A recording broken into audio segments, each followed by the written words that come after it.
Imagine you could walk today through the streets of Nazareth. Not the modern Nazareth with its hotels, basilicas, and souvenir shops. The other Nazareth. Nazareth in the year 15 AD. A village of no more than 400 inhabitants in the hills of Galilee, with no pavement, no monuments, nothing to distinguish it from dozens of other forgotten villages of the Roman Empire.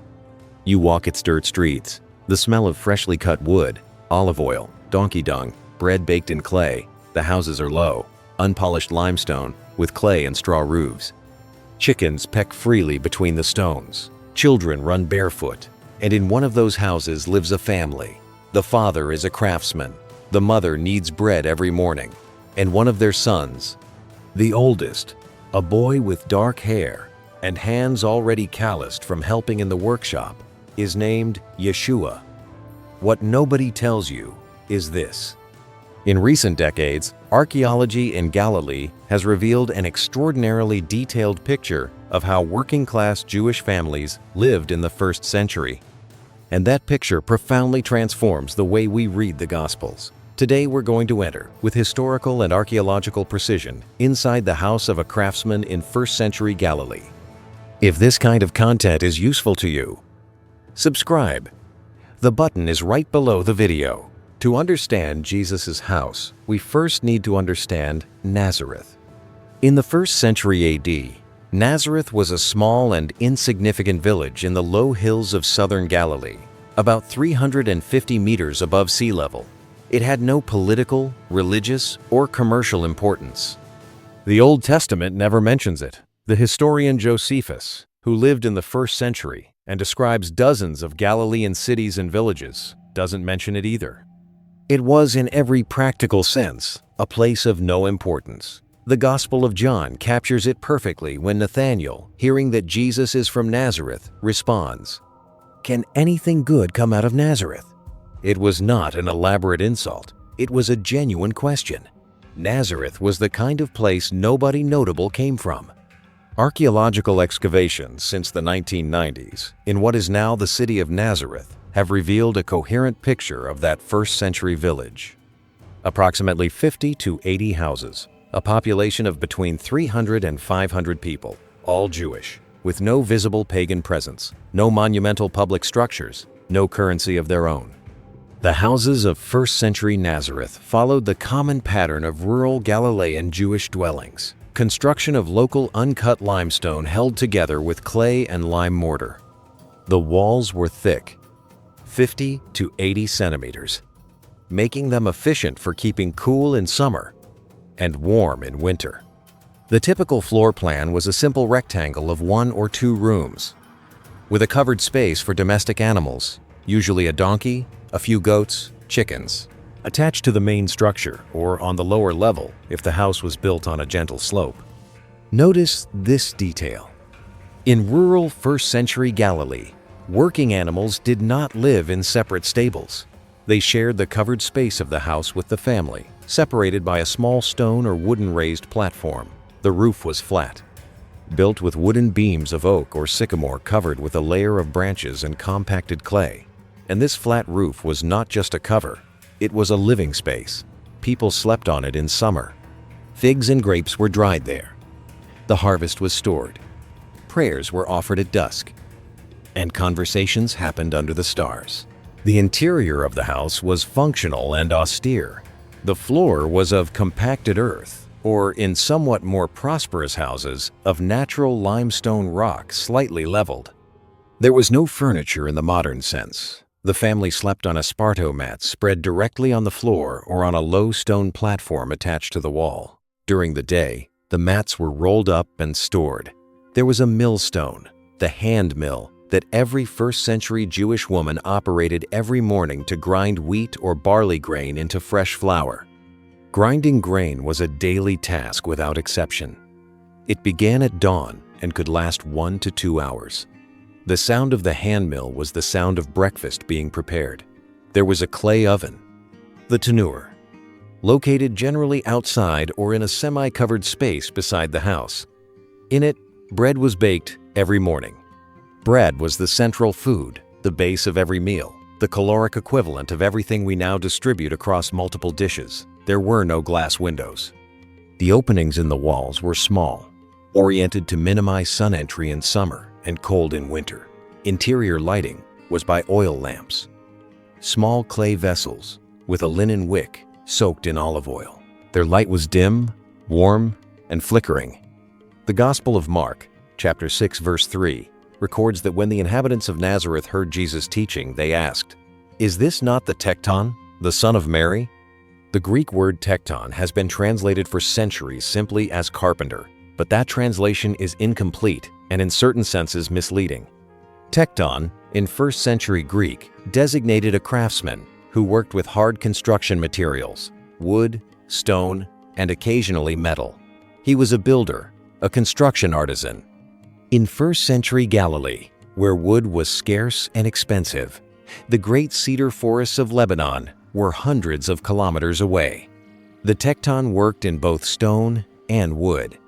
He built houses, carved yokes and plows, made doors and window frames, repaired agricultural tools. The historian Justin Martyr, writing in the 2nd century, explicitly mentions that Jesus made yokes and plows in the family workshop. If this is historically accurate, Jesus spent most of his adult life, until age 30, making the basic instruments of Galilean agriculture. The tools of a 1st century Galilean tekton were few, expensive, and passed from father to son with the care with which we today pass on the most valuable possessions. Archaeology has recovered examples of all of them, from Second Temple period sites, the iron axe for rough cutting logs in thick beams, the adze, a tool with a blade perpendicular to the handle, used for smoothing wood surfaces, the iron saw for cutting planks, the bow drill for making holes, the chisel and gouge for detail work at joints and carvings, squares and plumb levels for ensuring right angles and level surfaces. The wood available in Galilee was mainly oak, olive, fig, and sycamore. A village tekton worked with what grew around him. Was Joseph, and by extension the family of Jesus, poor, middle class, or relatively prosperous? Scholars like John Dominic Crossan and Richard Horsley have argued that tektons in 1st century Galilee were in a precarious economic position, above landless day laborers, but below landowning peasants. An artisan depended on continuous contracts. If work dried up, the family felt it immediately. However, other historians like James Charlesworth point out that in a village of 500 people surrounded by active agriculture, a craftsman who built and repaired was indispensable and relatively stable. The archaeological finds in Nazareth suggest neither extreme poverty nor wealth. The day in a 1st century Galilean house began before sunrise. There were no clocks. The rhythm of the day was marked by light and darkness, roosters crowing, and the daily liturgy of a Jewish family.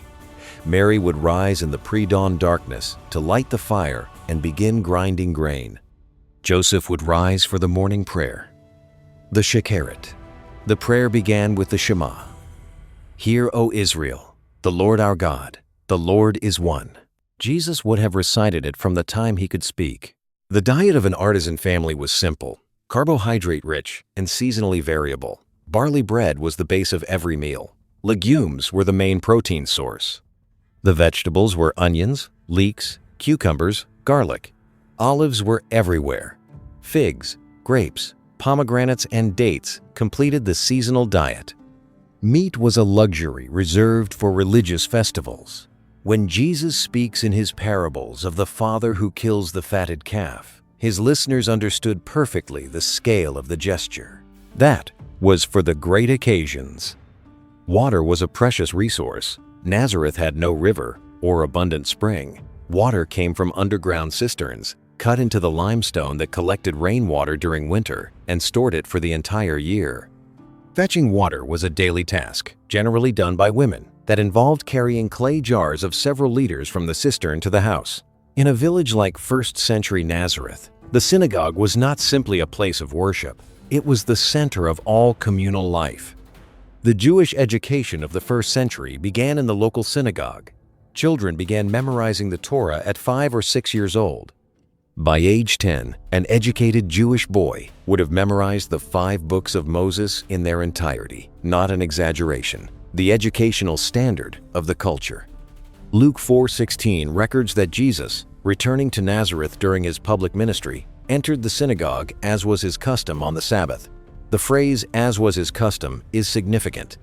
It tells us that attending the synagogue on Saturday was a habit formed from childhood. Jesus had been in that synagogue hundreds of times before. One of the most powerful consequences of knowing Jesus' physical world is that his teachings acquire a new precision, a concrete texture we hadn't noticed before. Consider the end of the Sermon on the Mount in Matthew chapter 7. Everyone who hears these words of mine and does them will be like a wise man who built his house on the rock. And everyone who hears these words of mine and does not do them will be like a foolish man who built his house on the sand. A tekton, from a Galilean village, explaining the physics of construction to people who had watched him work with their own hands. That is not a metaphor that came from a book. It came from a workshop. We've entered today a limestone house in the hills of Galilee. We've smelled fresh clay and cut wood. We've heard the rhythm of the hand mill at dawn. We've seen the hands of a young craftsman shaping an oak yoke, measuring with the square, checking the level. This house is not a picturesque background detail. It is the place where Jesus' imagination was formed. Everything Jesus taught carried the smell of that house, the dust of that village, the texture of that wood. Knowing the house of Nazareth does not make Jesus smaller. It makes him infinitely more real. Thanks for entering this house with us today. See you in the next one.